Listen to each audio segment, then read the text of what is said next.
Okay, so welcome everyone. We're so glad you were able to join us tonight for our event featuring three wonderful writers. We're thrilled to have them all with us.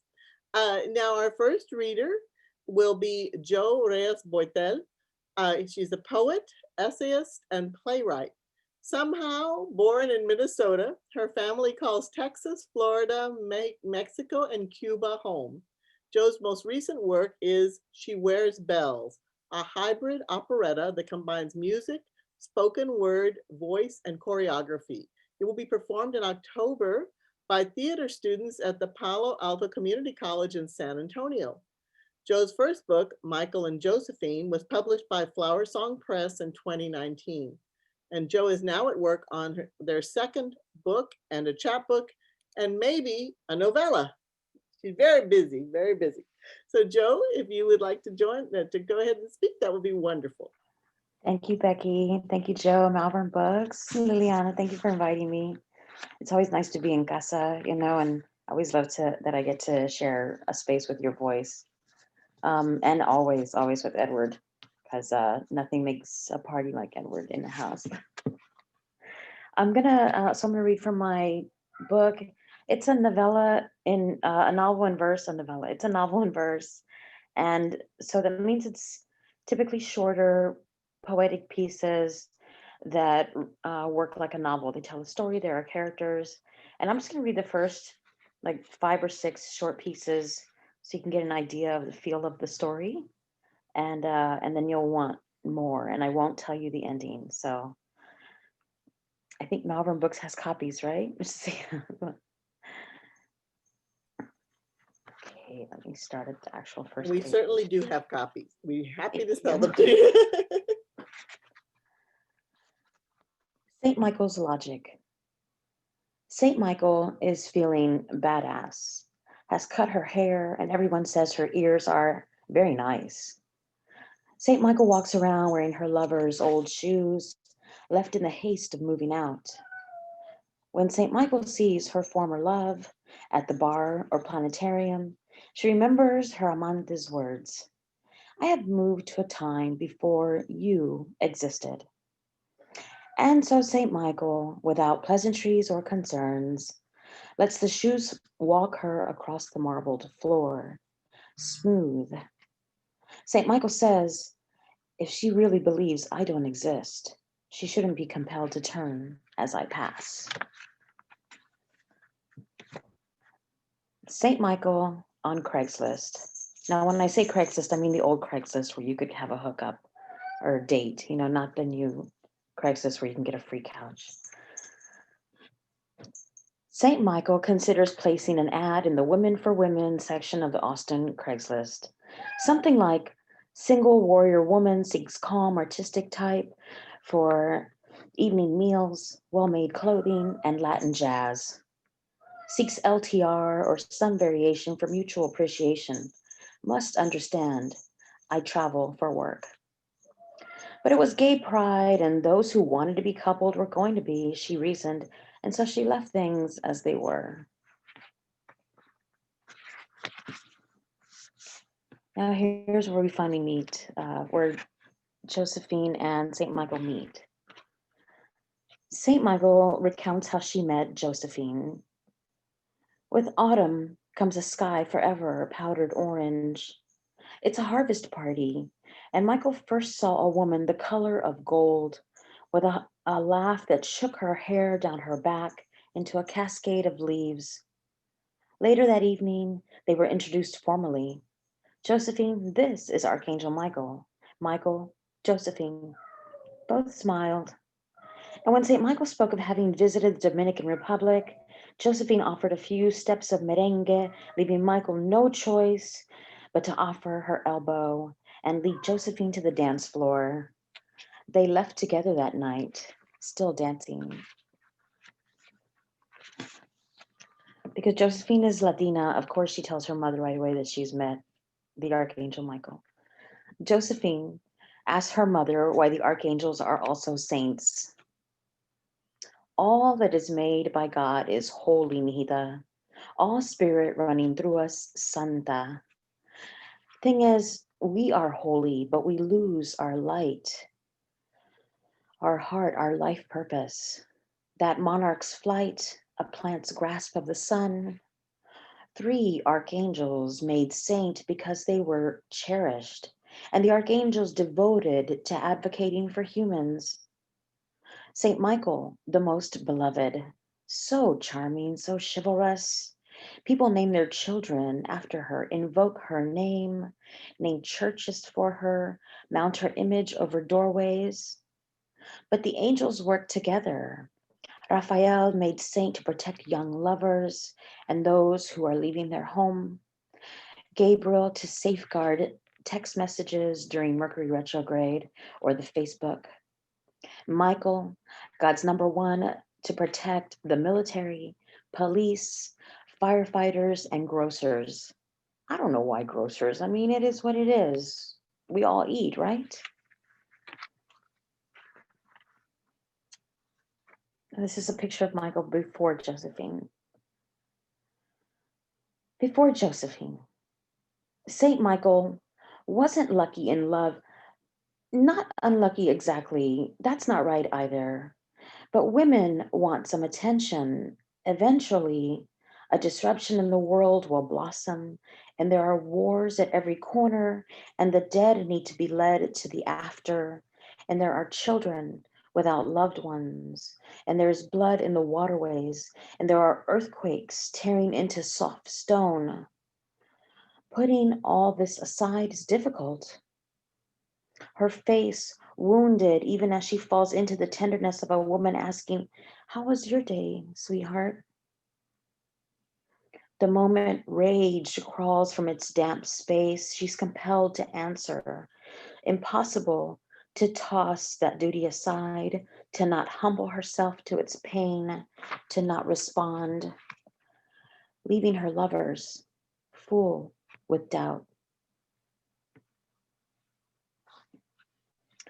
And of course, I think in these few pages, you don't totally see that Josephine is a disaster relief worker. So she travels through the world protecting and helping those. And Archangel Michael is similarly a disaster relief worker. So this is a bit of St. Michael's view. Unending. From Dallas, where 2 are lost, to St. Paul, where women cannot throw out their trash, to Baton Rouge, where 2 are killed, from Medina to Germany to Orlando, from St. Louis to Mexico City to Oakland, Paris, Turkey, Sanford, New York City, Ferguson, Haiti, West Texas, Venezuela, Iguala, Nigeria, Syria, Puerto Rico. There is always a fight, each compelled by its own narrative. This alone should focus Michael's attention. A shield can protect the body, but who attends to the pierced and unprotected behind that armor? Who extinguishes that hot coal roasting under the breast? An angel needs a lover, their softness, cradling the kiln-fired edge of her sword. Otherwise, arteries harden into fissures, skin a topography of places where care has no home, where borders firm up until the land is inhospitable.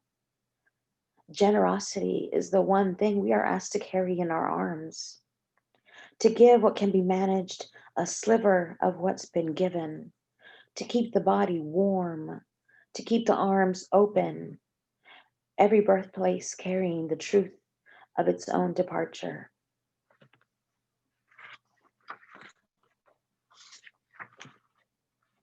Just a few more. Covenant. Made witness to the future of the world and the humans living through it, St. Michael never doubted their tenacity, especially when witnessing those first ships leaving Portugal. How years passed between excursions. One vessel at a time follows the land's curvature, each trip closer to the myth of new land. The patience of each voyage, too, the way a captain learned, with Infante as their guide, to honor the Volta de Mar, shoulders against the wind, to turn their backs from the promise of new land in order to hook the sweep of favorable winds. Ocean sketches on hard-drawn maps, like a dragon's reach on an endless horizon. I'll close with two more pieces. Josephine and the Typhoon. Working on the ground takes its toll. Everything torn open, those who have lost spill like floodwaters. Typhoon Kopu hit the Philippines. 11 are gone and will never return. 11. The police, the people still standing, their spirits bent rice stalks in muddy fields, their spines pointed in the direction of the departing storm. Josephine signed up for this tour. She will translate when others cannot find words. It is her offering to reach those who won't ask for help, who were raised to lift themselves. Josephine is called to a high bridge. She must convince farming families to leave the animals they've managed for shelter and food by nightfall. It isn't safe to sleep out in the open, please. But few listen when the soles of their feet feel the strength of cement and steel. Sometimes that faith, feet on the earth, is all that remains. And I want to close with one because I think at the beginning when I was reading, my cat was meowing all through my microphone. And so, of course, Josephine has a cat because they can take care of themselves while she's gone for a little bit. His name is Rafa. This is Rafa's obsession. The beauty of feathers skirting the hallway. Rafa's cool green eyes fixated. He lays on the floor, rolls back and forth, gleeful, patient. The archangel will pass. Paws outstretched, nails not quite brushing the rush of feathers. Creamy down rests beneath the larger, alert wings. They tremble when the vents push air. Rafa wants those billowy feathers soft as a duck's. So wants. No, Rafa doesn't know what duck feathers are like. He's an indoor cat, but he spent years with his imagination, watching as the ducks gather across the street, the lake water shaken from their ruffled bodies, years of unanswered chittering. And now this winged person walks through his house. Rafa fixates on the hollow bridge of each feather, the silk against his teeth, the crush wet in his mouth. Oh, I'll close with that one. Thank you guys. It's great. It was really wonderful. Thanks, Joe. Beautiful reading. So our second reader, thank you very much, Joe. That was beautiful. Our second reader, Edward Vidaurre, is the author of 7 collections of poetry. He is the 2018-2019 City of McAllen, Texas Poet Laureate, a 4-time Pushcart nominated poet and publisher of Flower Song Press. His writings have appeared or are forthcoming in the New York Times, the Texas Observer, Grist, Poet Lore, Acentos Review, Poetry Bay, Voices de la Luna, as well as other journals and anthologies. Vidaurre is from Boyle Heights, California, and now resides in McAllen, Texas, with his wife and daughter. Edward, would you please read?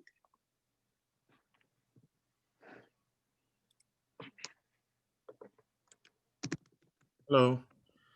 Thank you, Malvern Books, and thank you, Joe and Liliana, for um, the invite. Liliana, for inviting Joe and myself to join you in your reading of Codex of Love. We can't wait to hear you. Of course, tonight is your night. So let me get started with some poems from my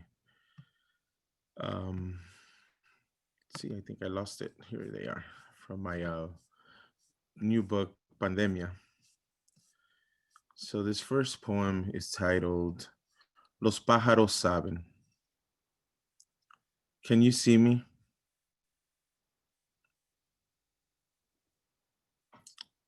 Can you see me? It's not part of the poem. Can you see me? Yeah, okay. All right. Okay. Los pájaros saben.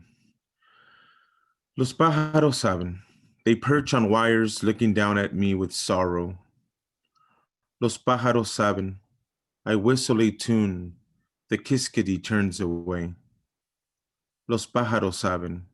The moon is sliced in half beyond the western skies.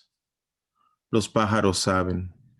The mockingbirds orchestrate the shrill of a pandemic.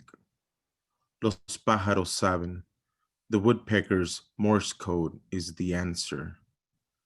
Los pájaros saben. The nervousness in the way my wrists toss bird seed. Los pájaros saben. They know of the dying clergymen in Italy and locusts in Oman. Los pájaros saben why the river feels so familiar to drowning children. Los pájaros saben that a poet stands below them in search of words.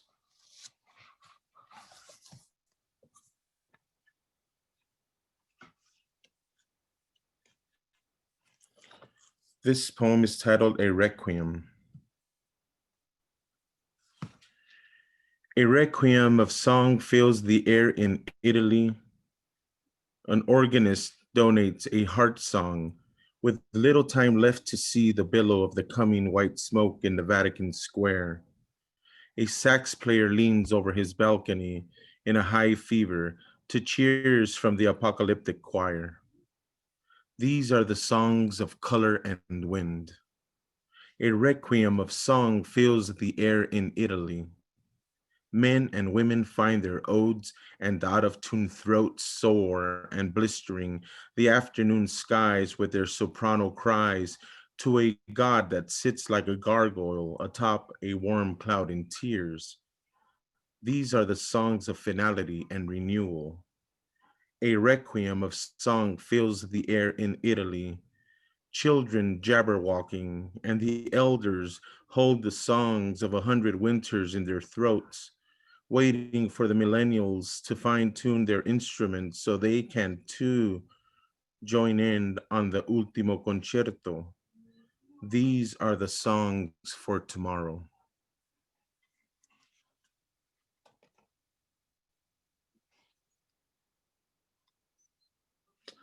God is.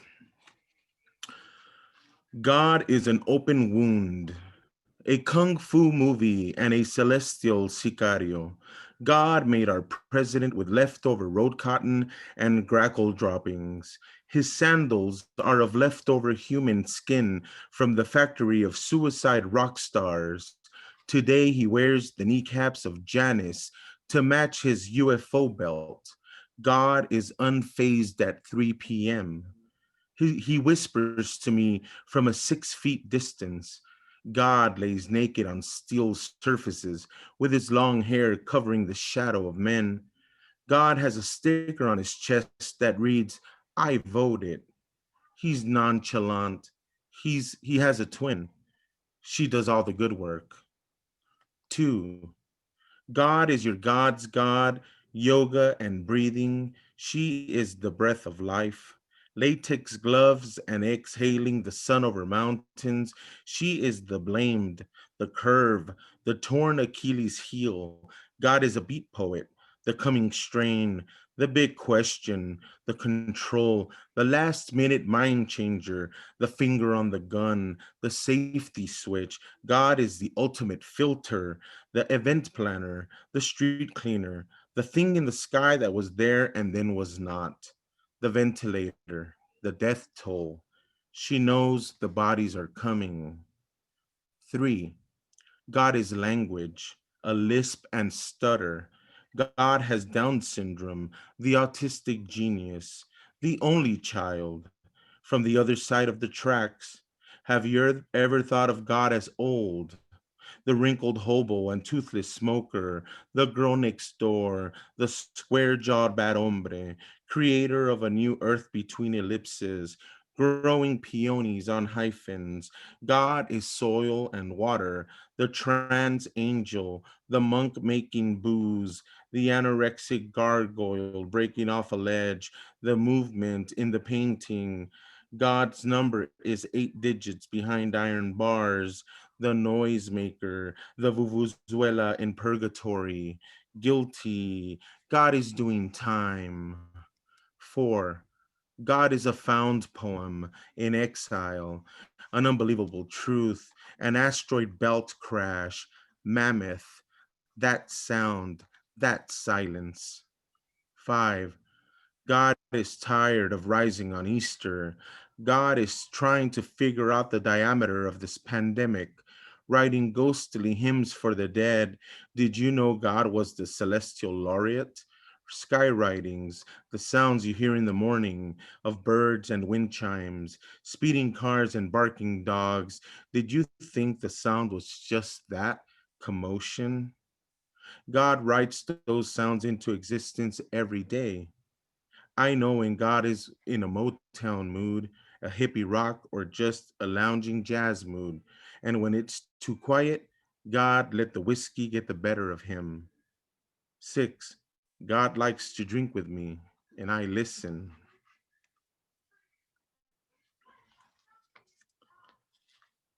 Sleepless in pandemia. I can't sleep much these days, yet I'm tired and need to. I'm filled with strange dreams that seem to be building a mini-series of grim realities at every turn. In the morning, I let out the dogs. There's a yellow haze that floats in my town, a stick to your skin enfermedad. This pandemic has me thinking, is there a God? Then I remember the stories, the poetry, and the prose of the antepasados, the faith of my abuela, the observation of nature's language, and I breathe in place. Pandemia, virus, we seem to be more together in this distance. This morning, the first flock of loros made their way to the wires above our house, cantando, a grackle perched, head lowered at a distance.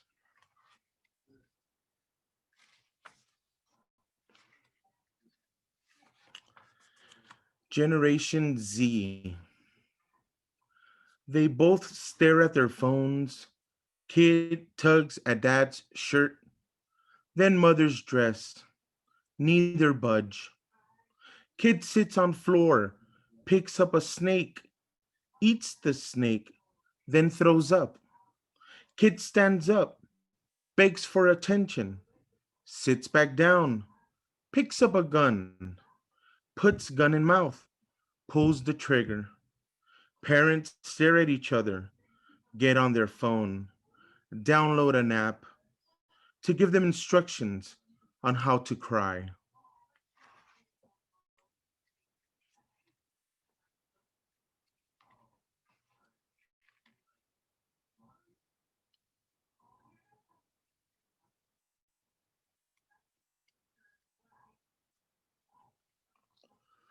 This is how I'm going to die. I'm driving 40 miles an hour south on Bicentennial this morning, listening to the Believe by the Bravery, and I don't hear the sirens approaching nor the coming of the train. This is how I'm going to die. But maybe in August of another year. I'm still writing and I have a stack of books to read.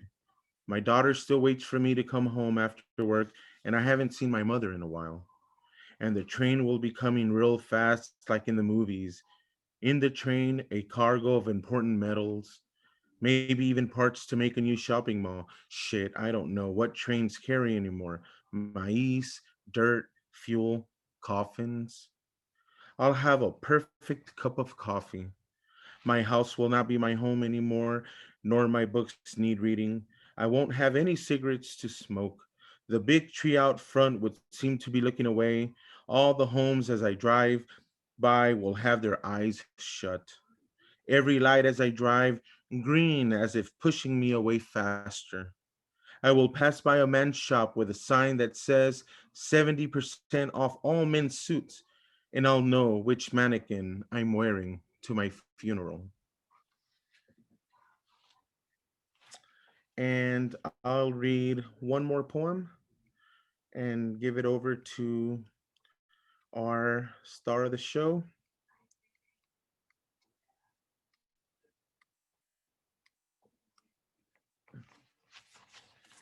This one is titled If Roque Dalton Were My Father.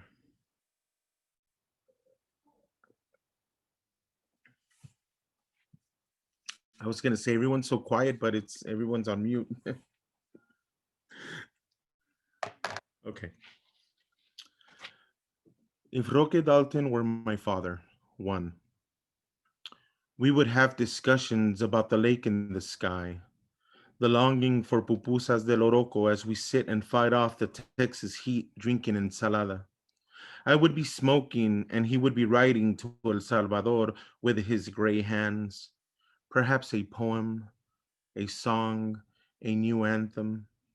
If Roque Dalton were my father, he too would have left me, and all I would have left to remember him by would be gunpowder, books, and that lake in the sky. Two, I would be his love, not the kind of love he's proud of, but the kind of love he suffers for. Three, we would sit in silence. We would crave it together, the halt of things, the respect for nature's song, the listening for once, not voices, sounds, together, listening for the sound of pain, together, searching for the place where it is adhered to. No yelling, no screaming, no man made sounds, just our souls when walking, the crisp whispers of our clothes when we slip into them, the sighs of the dying. And what of the marimba playing as we swallow black oysters? Four, why do you pant? Your face tumbling downward, sinking into the ashes, my heart. I would ask about the birds and the bees. How can anyone think of making love in this fire? Sun, everything burns, the streets, the walls, our nakedness, even the entrance to heaven. Sometimes we must not even look to the skies. Clouds want to go unseen when the bell tolls at noon. And we will sit in silence on the hillside, watching the smoke, listening to the sirens and gunfire, eating manguitos, trembling. Five, we have both lost good friends, written their names in the sky, poured cold beer on hot asphalt in their memory. I sometimes whistle when I think of the dead. Thank you. That was wonderful. Thank you. Thank you, Edward. Thank you. Great. All right. And of course, our featured reader tonight with her new book, Liliana Valenzuela is an award-winning poet and acclaimed Spanish translator of works by authors such as Sandra Cisneros, Julia Alvarez, and Denise Chavez. She is the author of Codex of Journeys, Bendito Camino, from Mouthfeel Press 2013, and several chapbooks. She is a Macondo and Canto Mundo Fellow and has held residencies at the Writers' Colony in Derry Hollow and Vermont Studio Center. A native of Mexico City, Valenzuela lives and works in Austin, Texas. Tonight, Liliana will be reading from her latest release, Codex of Love, Bendita Ternura, published by Flower Song Press. Liliana? Thanks so much, Becky, and thank you, Malvern Books, for inviting me and us this evening, and for everyone for making room in your schedules to come and join us. Bienvenidos a todos los que están desde otros lugares. Muchas gracias por su asistencia. I'm very happy to be here, very excited, and I also want to thank Flower Song Books, and Edward is my wonderful publisher, and thank you so much for making this dream come true and having this fully bilingual collection out. So thank you, Edward. And he has a great collection of books of authors he's already published and many more that are in the pipeline. So, be sure to check out his website, Flower Song Press, no, Flower Song Book Press or Flower Song Press, and to see all the upcoming authors from all over. Really amazing work. And it was great hearing you both. Beautiful words, and I love the novel in verse, a real tour de force, and with your beautiful, gorgeous language, Joe. It's always a pleasure. And Edward, too, your very timely book. I think it's probably one of the first pandemic books that has come out of poetry just right away. He was on fire. He was just writing day and night and got it finished and off the press by a different publisher. I think it's Aslan Press, right? And so it's very timely. Also, highly recommend both of their books, and they're available today through Malvern Books. They're open for curbside delivery, but you can place the order right now, and they have people. Joe is there at the store with all the books from tonight, and so that'd be great. And you can just go pick them up, or I'm sure they can also mail them places. So, and I also want to thank all my different communities and the different groups of people. As writers, I think it's a very solitary work, but through different groups and communities that nurture us and sustain us and help us and encourage us, it really means a lot. And I don't think we could do it without them. So thank you, and thank you all for coming. I'm gonna read one poem from my previous book, Bendito Camino, published by Mouthfeel Press, and it's not out of print, but I still have a few copies. If you're interested, let me know. And I'll read one in English and Spanish, just as a way of introduction. This one's called Postscript. To the 1% of the population who has an interest in poetry, who reads it, absorbs it, recites it, sings it, drinks it, shares it, makes it their own, to you I sing these lines, with nothing to rescue them from oblivion, if it weren't that they are yours, because you inspire them and improve them with the depth of your mind, of your soul, so they reverberate in your experience, unique, unrepeatable. You give them strength, you give them breath. Epílogo. Para el 1% de la población que te interesas en la poesía, que la lees, la interiorizas, la recitas, la cantas, la bebes, la compartes, la haces tuya. A ti te canto estas líneas, sin nada que la rescate del olvido, a no ser porque son tuyas, porque tú las inspiras y las mejoras con el contenido de tu mente y de tu alma. Las haces reverberar en tu experiencia única e irrepetible. Les das fuerza y vida.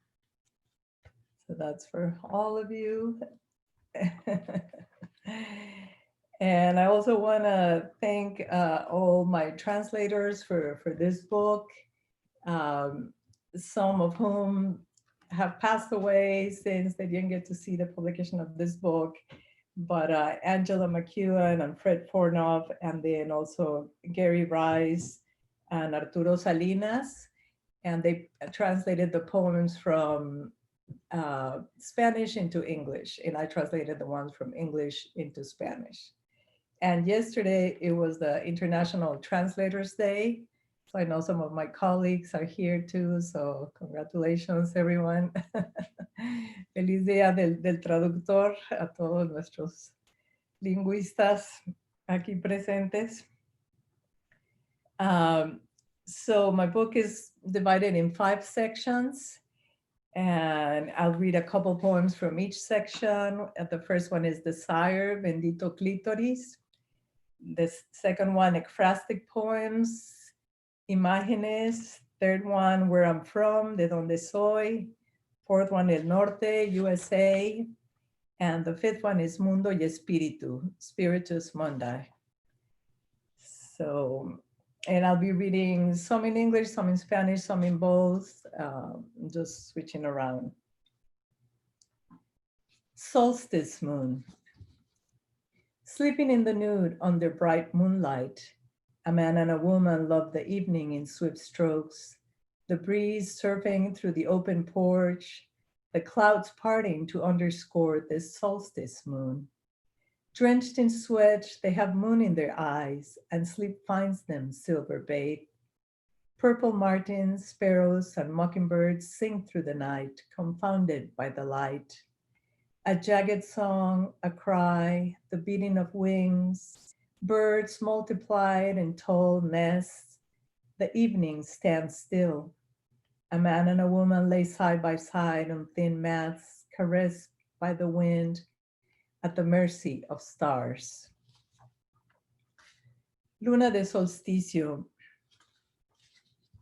Durmiendo desnudos bajo una luna brillante, un hombre y una mujer aman la noche en raudas brazadas. La brisa barre la terraza abierta, las nubes se abren para resaltar esta luna de solsticio. Empapados de sudor, ellos tienen luna en los ojos y el sueño los encuentra bañados en plata. Las golondrinas purpúreas, los gorriones y los enzontles cantan toda la noche, confundidos por la luz. Una canción abrupta, un gemido, un batir de alas, pájaros multiplicados en altos nidos. La noche se aquieta. Un hombre y una mujer se recuestan lado a lado en colchonetas delgadas, acariciados por el viento, a la merced de las estrellas. This one's called, it's a question and answer. I'll read the question in English and the answer in Spanish. Question, skin. How does the door to the physical skin open? How do molecules conjure up a plot and attract, and attract? Skin becoming a magnet, hard becoming soft, or the other way around. Skin mostly empty space, conspiring to attract other empty spaces and spell bliss. Wet looking for warm, infinite becoming finite through touch. How do molecules' vibrations spell titillation? How does color vibrate in the skin? Which frequencies attract brown to black or white to red? How do bodies on their own decide to meet at the hand level, the chest level, or the groin level? Who said free will and who the fuck cares? Respuesta, impulso vital.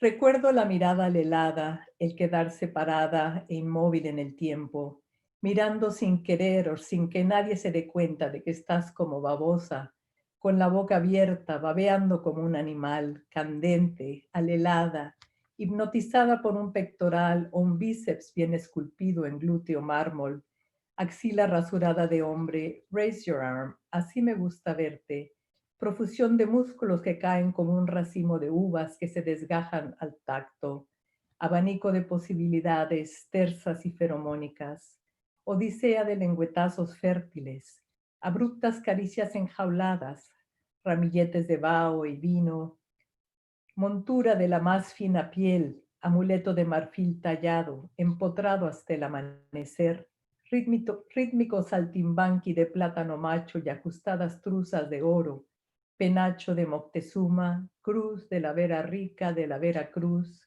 fantasía de pieles rubíes esmeralda. Te alcancé por el cogote antes de la primavera y en el cuello, por si acaso, te planté una anémona. Respiro otro amanecer, impulsada por mi bendito clítoris. This next one is called Untitled. Blooming water. Endless spring where bodies fuse, touch of stone, lily white and perfumed over your belly. My blanket man, my whisker man, my muscles, sweat and thunder man, open-handed, never-ending silence. Sin título, brote de las aguas, manantial eterno donde se funden las carnes, toque de piedra, azucena blanca y perfumada sobre tu vientre, hombre sábana, hombre cabello, hombre músculo, sudor trueno, palmas generosas, silencio eterno. Then from this next section of poems inspired in pictures, this one was inspired by a photograph by Fritz Henley, who lived from 1909 to 1933, and it's called Wine Refinery, Lake Charles, Louisiana, 1953.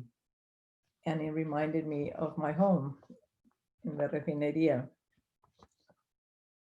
Home, metal platforms, grill walkways, light yet sturdy, the voluptuousness of metal, round knob, open and close the valve, steam rising, metal structures, perforated metal sheets, trabajadores sindicalizados y los ingenieros de confianza. My dad's steel nerves when confronting a fire. He remained calm, fire alarm, honk, honk, honk, honk.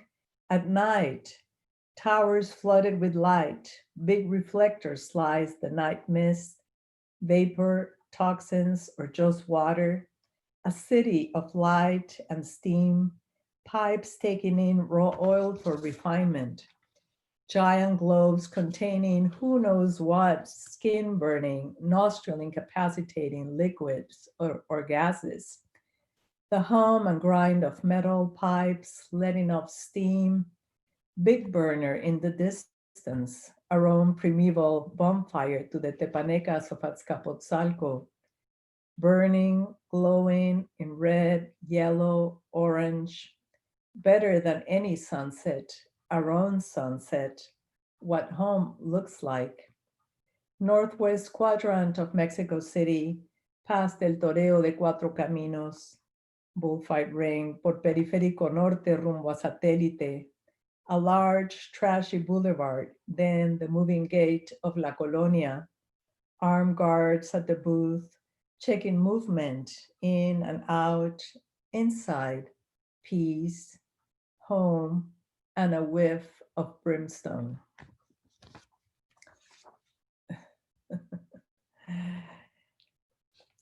Thanks. And another one, inspired on a photograph by Manuel Alvarez Bravo, 1934, titled Striking Worker Assassinated. It's called Click.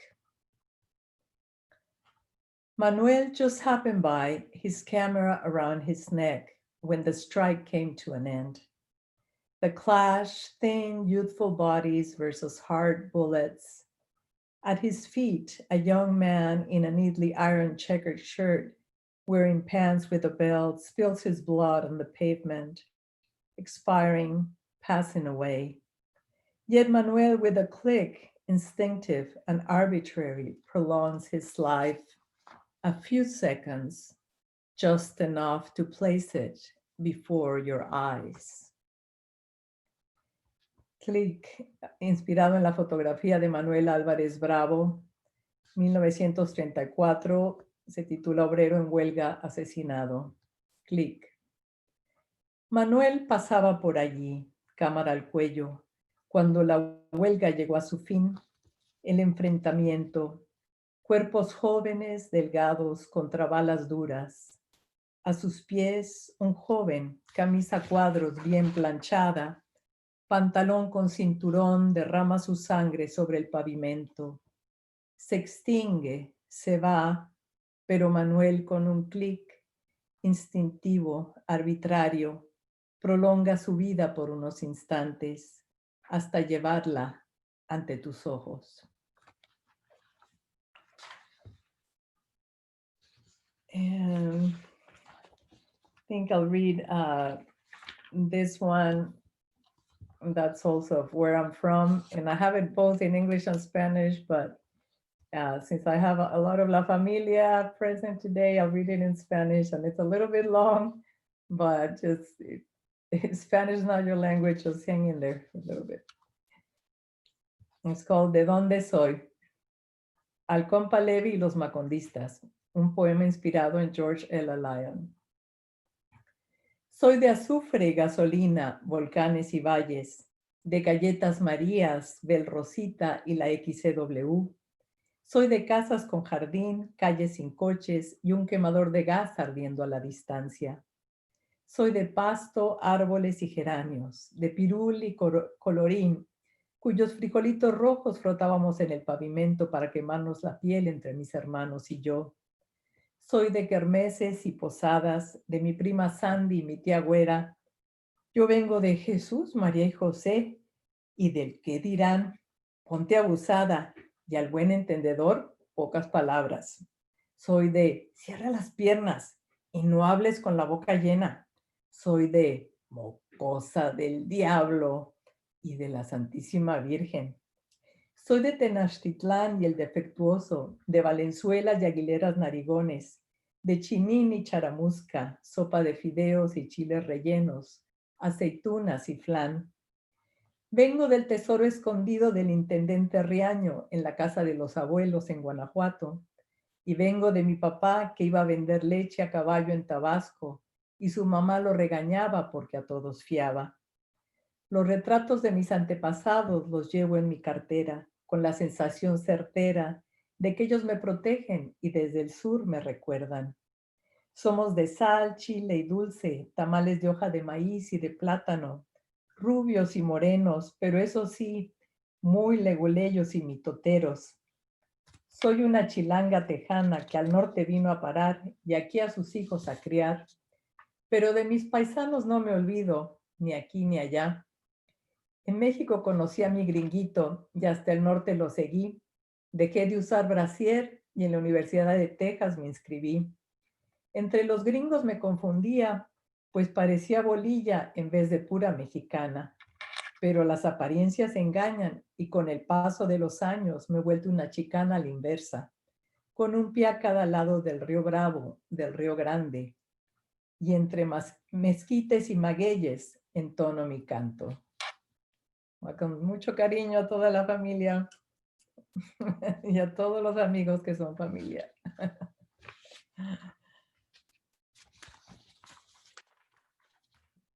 Okay, so let's see, how are we all doing? Because I have a few more if you guys are still in for a little more. And it's so weird in this Zoom readings where you can't hear anybody. I can see your sweet faces, but it's just weird to, we're like, Silence is hard, isn't it? I know, but it's cool that, you know, we can gather from so many corners of the world. Yes. And we can all be here. So thank you all for coming. This one is called Mano de Plata, Silver Hand. In this open room, wet from rain, shadows bounce from curtains to windows, monochrome translucence, furry black and gray cape falls over her shoulders, light, diamantine, while she irons, hot silver hand, smooths chaos, slicks wrinkles, perfumes, hands that radiate sunshine, powerful motor of the heart, my mother. Mano de plata. En este cuarto abierto mojado de lluvia, las sombras brincan de la ventana a las cortinas. Trasluz monócromo, peludo abrigo gris y negro cae sobre sus hombros. Ligero, diamantino, mientras ella plancha. Mano de plata caliente, alisa caos, peina arrugas, perfuma. Con esa mano que irradia sol, poderoso motor del corazón, mi madre.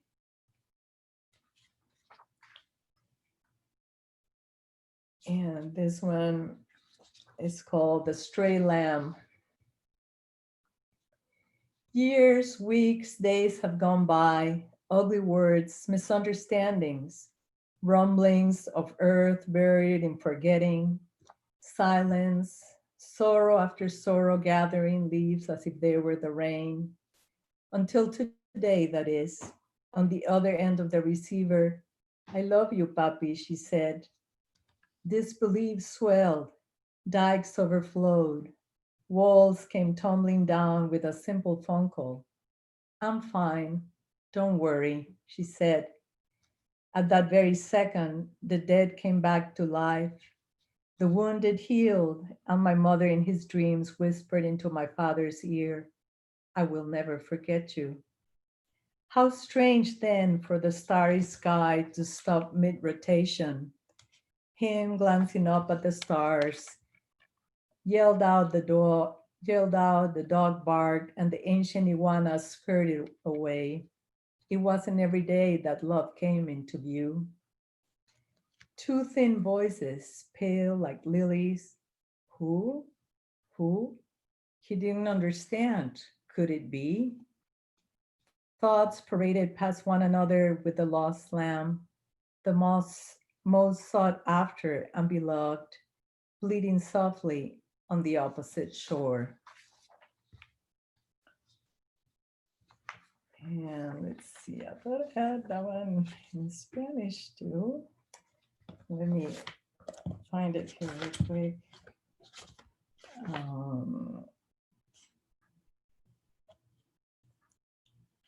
Yeah. Okay, here it is. That's why I usually do photocopies of my poems, because it's awful to have to look for them at the last minute, but okay. La oveja extraviada. Pasaron años, meses, días, malas palabras, malentendidos, rumores de tierra sepultada en el olvido, el silencio. Pena tras pena, recolectaba hojas del árbol como si fuera lluvia. Hasta que hoy fue el día. Al otro lado del auricular, te quiero, papi, dijo. La incredulidad, diques desbordándose, muros hechos añicos con una simple llamada. Estoy bien, no te preocupes, dijo. En ese momento, los muertos resucitaron, las heridas sanaron. Mi madre en sueños susurró a mi padre al oído, no te olvido. Qué curioso entonces que el cielo estrellado se detuvo a medio giro, entornados los ojos las estrellas, gritaron, ladró el perro y corrieron las iguanas ancianas. No era todos los días que el amor se hacía manifiesto. Las voces secas, pálidas como lirios. ¿Quién? ¿Quién? No comprendía. ¿Era posible? Uno tras otro, los pensamientos desfilaron. La oveja perdida, la más buscada, la más querida, balaba quedo desde la otra orilla. Okay, and I guess I have a few more. Now we're in the north. We're in the El Norte in the USA. And I have a couple of bilingual poems that just go back and forth. And, you know, from hanging out with my friends here and just learning the wonderful art of the code switching. November 2nd, 1998, on the eve of becoming an American citizen. Not me, not I, a gringa, I would never be.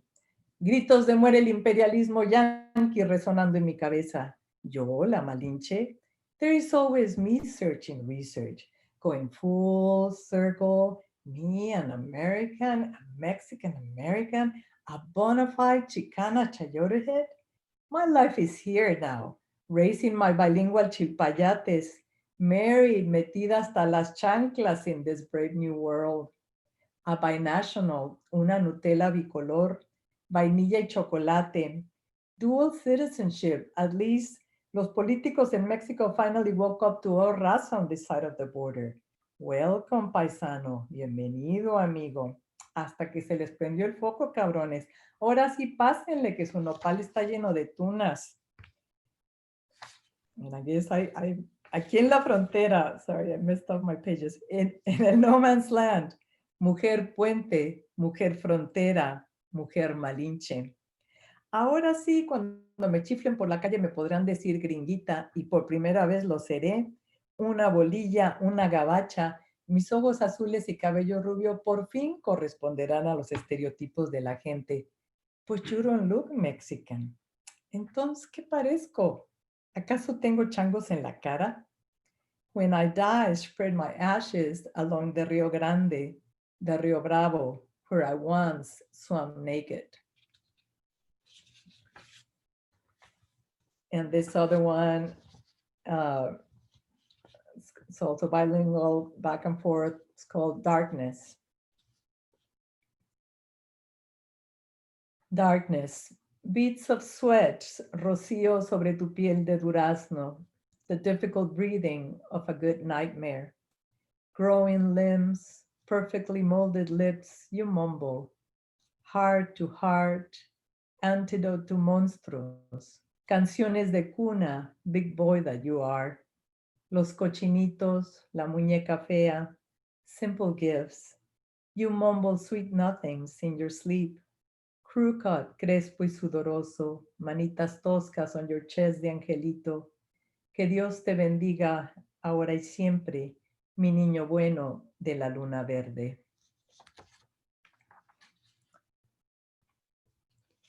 And I have one, I have two more. And this one is a little bit longish, and it's for my American family. It's called Grandpa's Ashes. The package UPS today, POW photo of gaunt 21-year-old, Purple Heart, business executive in dark suit and silver hair, swordfish cufflinks, a favorite watch, newlywed picture.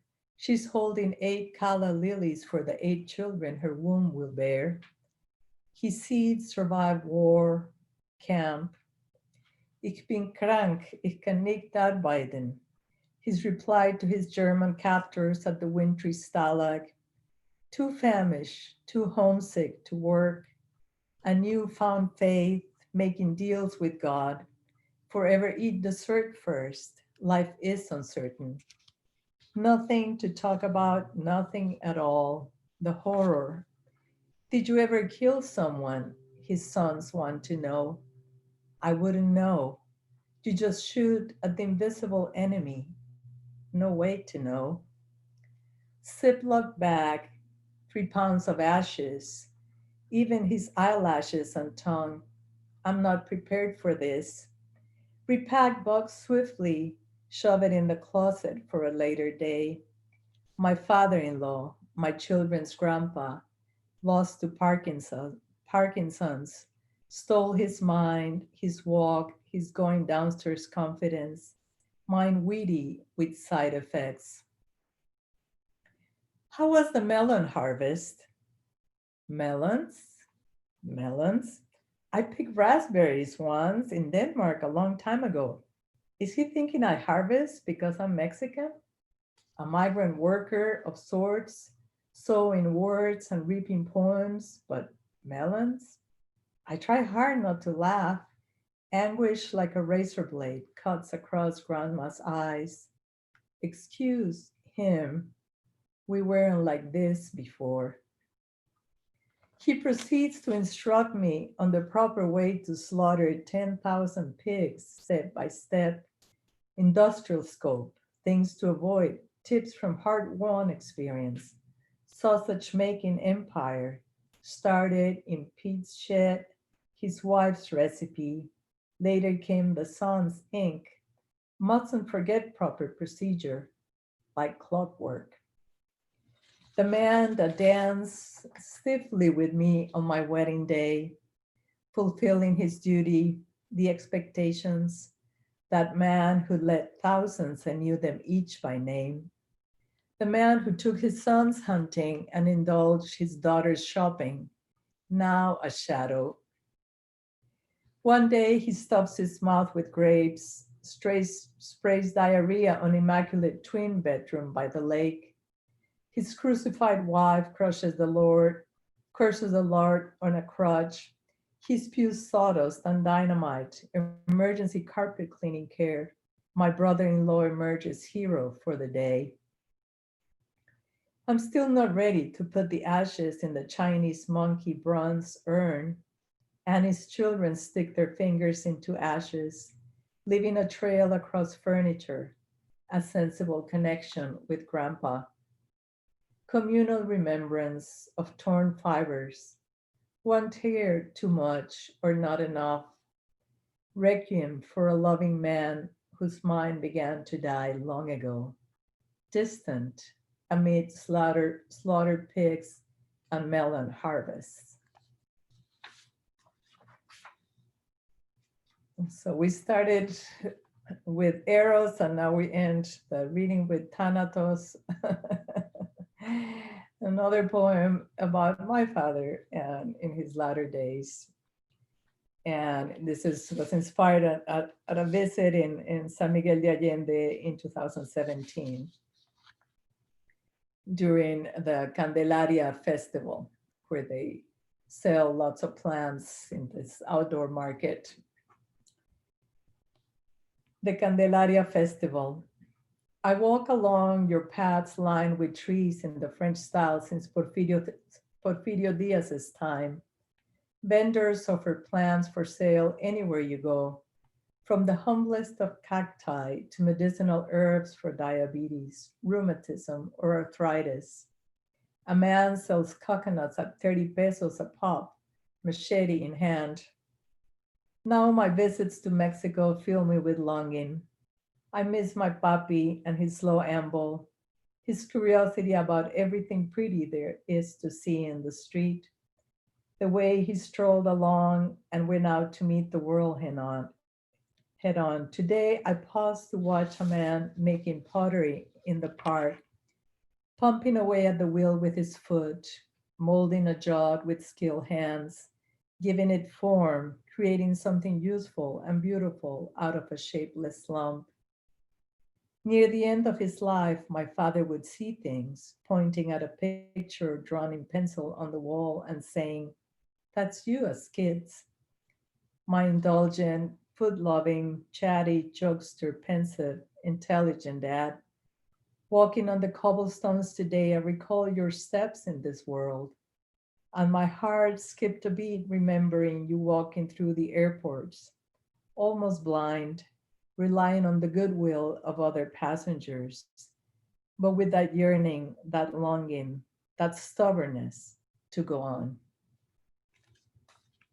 And I don't have that one ready, but I'll read that one in Spanish too, since let me see. Okay, la Feria de la Candelaria. Elegía a un caminante. Camino por tus senderos arbolados, estilo francés desde la época de Don Porfirio.